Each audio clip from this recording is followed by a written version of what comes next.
Hey guys, today is my birthday and we're celebrating on the streets.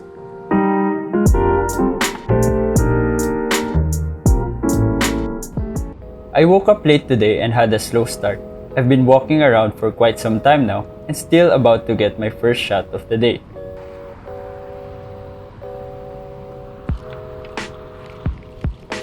This girl with the yellow umbrella stands out. To me, this photo gives off a vibe of loneliness. This is one of the busiest intersections in the city, and today it's almost empty. I'm taking the high ground to see if I can get a good shot of something, changing my vantage point to get the creative juices flowing and hopefully kick things off. And as expected, the overpass is empty. So I'll try composing something from above, and look, it's that girl again.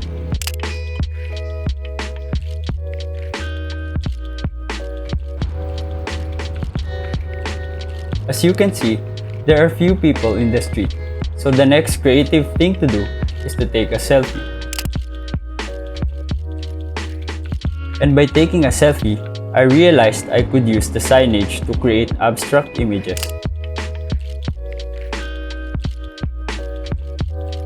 Reflection is a fun way to create layers and abstraction. It's also a good way to avoid directly taking a photo of someone if you're uncomfortable or if you are still trying to gain street confidence. Now I'm just waiting for the subject to pass.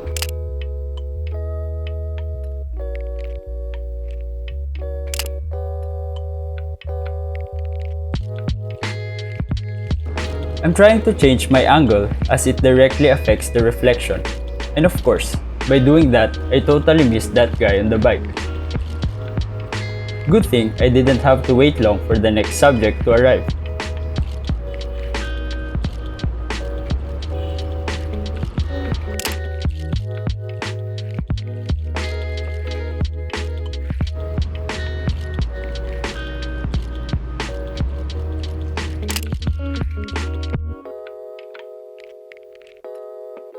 I don't know why I turned off my GoPro, but while it's off, I took this photo.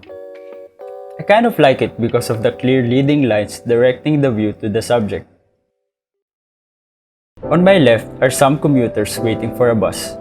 I noticed that they are observing social distancing, and not only that, they are in perfect symmetry.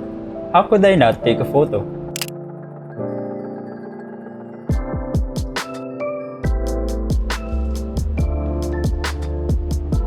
I'm going to ask the guard if I can take a photo of the guys cleaning the roof. Pwede ko picture ako ya? Pwede ko picture. Denied. And with that denial, I just took another selfie. Actually, that might be a fun way to shake off the feeling of being denied. Take a selfie. Let me know if it works for you.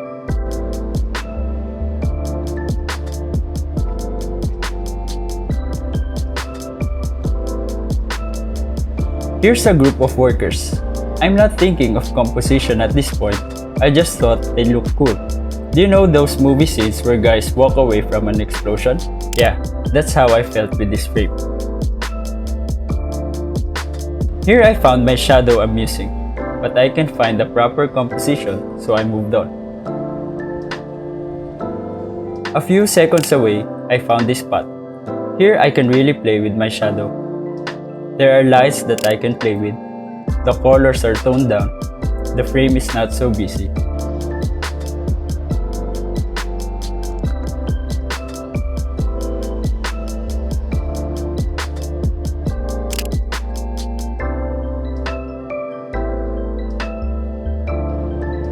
I paused a bit, admiring the scene. I don't need to rush to capture a moment. My shadow will not disappear.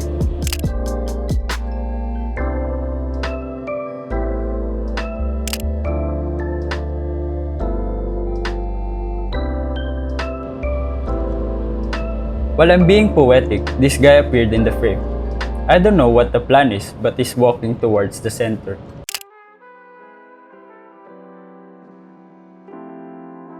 I also saw a delivery man coming from afar. I intentionally did not capture his head to focus on the bike and the movement. Funny because the heads of the guys in the scooter were also not in the frame.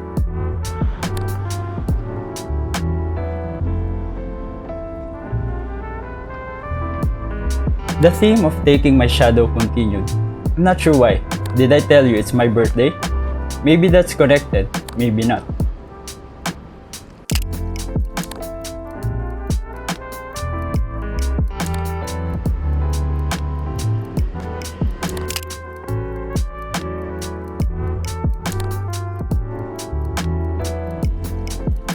And a photo walk will not be complete without the mandatory coffee break. While waiting for my food, I tried to be creative. I was observing the light hitting the window. I took a photo of my coffee as soon as it arrived. I then took a photo of the GoPro, and this was when I realized that I could use the letterings as a layer. One of my goals next year is to intentionally practice juxtaposition in my street photography. If you are not familiar with juxtaposition, check out the first episode of Kebs Talks. In that episode, I shared a street photographer who is a master of using juxtaposition. I thought the idea of using letters was clever, but I didn't execute it properly. What I had in mind was to use the letters and make it look like the people are walking on them or somehow interacting with them. I think one of my mistakes here is the shallow depth of field. Other than that, the composition just doesn't work for me. So for the idea and the effort, I give myself 5 over 10. As soon as I went out of the coffee shop, I saw this guy framed against the wall. I thought it was neat.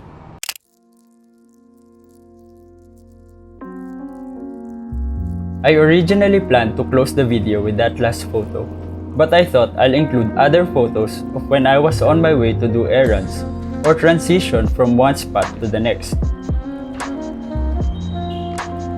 I spotted these delivery men on the other side of the road. What drew me to this frame was the tree in the middle and the 2 delivery men in green facing each other. Maybe you can't see it on the POV, but they are smiling for the camera. This guy dusting the escalator was unusual. I think this is the first time I passed here where I saw someone do this. This is hard work.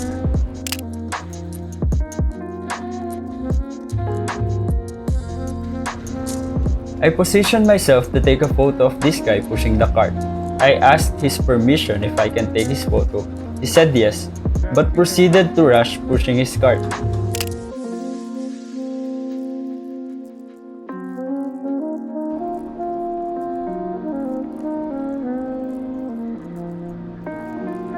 I took a photo of the streetlights and signages in contrast with the construction behind it. As soon as that building is complete, it will no longer be possible to create this photo. Did you know I was able to document the construction of a building just because I took photos whenever I pass? I'll share that project sometime in the future. I can see these 2 women wearing pink from afar. With this scene, I knew that they would stand out regardless of the composition. Just a small reminder that we're still in that season. Those blue water bottles draw a lot of attention. I wonder how he will carry it back. I intentionally included the signages in the frame to provide more context to the shot. I noticed this line on the floor and thought that I'd take a photo as soon as she steps on it. This is not how I imagined it would look like, but I kept the photo to document the emptiness of the once busy underpass. Here's a photo of a girl taking a selfie behind her mom. I took this because I thought the tree or the plant on the left was like an arrow pointing to them. Next, I took a photo of this guy sitting on the fence. We had brief eye contact. He was not angry, but he was not happy as well. The reason I took note was that he was not wearing a mask, and I didn't want him to confront me.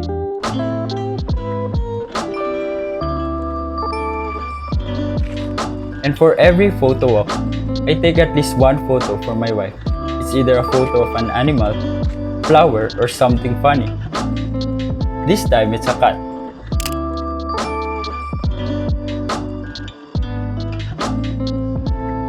Then for the last photo of this session, a smiling dog.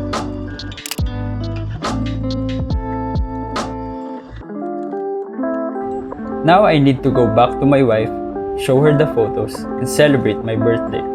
Thanks for sharing this day with me. With that, I leave you with some questions. How far do you want to go? Where do you want your path to take you? How will you define your future? What do you see on the horizon? Leave your answers below, and don't forget to exercise your pointer finger by clicking that like button.